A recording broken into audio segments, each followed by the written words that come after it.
Lent is a season of penance, reflection, and fasting, which prepares us for Christ's resurrection on Easter, through which we attain our redemption. This is also a season of grace, and the joy of Easter depends on how we live our life during this holy season of Lent. I'd like to share a real quick message that I've heard from one of my favorite and a really good speaker, Father Mike Schmitz from Ascension Presence. From the Bible, if at all you see, there is a 40 days of rain, there's a 40 years of Israelites in the wilderness, there's a 40 days of Jesus. And the time that we are going through, the season of Lent, all of these events are actually definitely connected.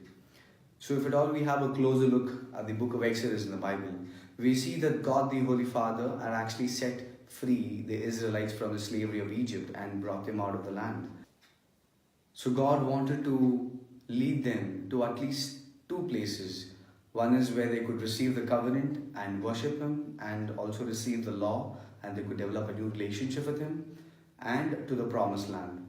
Ideally, it's like Mount Sinai to Mount Zion, from the wilderness to the promised land. But the people of Israel wanted to know more about the promised land.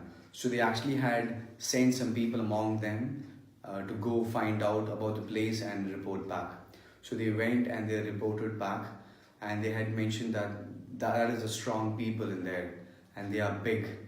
And the people of Israel were saying that, okay, we cannot go there and we cannot defeat such a strong nation. They are big and we are small, and all sorts of reasons.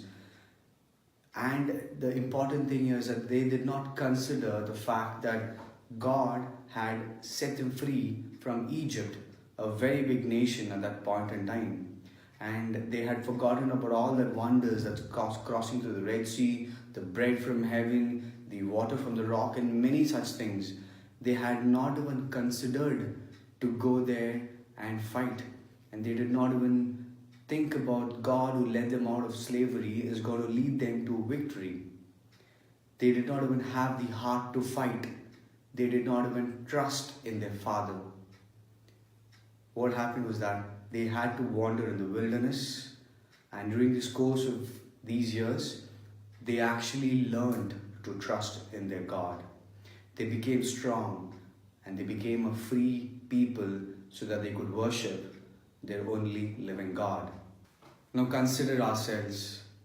The Lord who set us free from sins through baptism, leading through the waters of baptism, just like the Red Sea, He has set us free. He wants us to be led to a better place with greater freedom. What happens to us is that we have our own challenges. We have the weaknesses within ourselves. We encounter the enemy, the devil. Such cases, you need to recognize that God actually wants you to face them so that He, through His power, can set you free from all those areas. He can deliver you from all those issues. So, my dear friends, you need to have the trust in God so that He can deliver you out of it. If not, we would just be like the Israelites who wandered in the wilderness. So the Lenten season, this is the time that God is training you. He is training you to be a good fighter. He's training you and preparing you for a battle with yourself. So just need to trust in God, and He, with His power, is going to lead you to a victory. Our God, who is such a merciful and loving God, He will bless us with His Holy Spirit, a companion who is very much needed in this journey of ours to the promised land / the eternal kingdom. And He will be there to guide us. So let's all pray that we all get trained well, and let's all deliver to the best of our abilities and trust in our God. So on behalf of SMYM Karnataka region, I want to wish you all a happy Easter, and God bless us all. Thank you.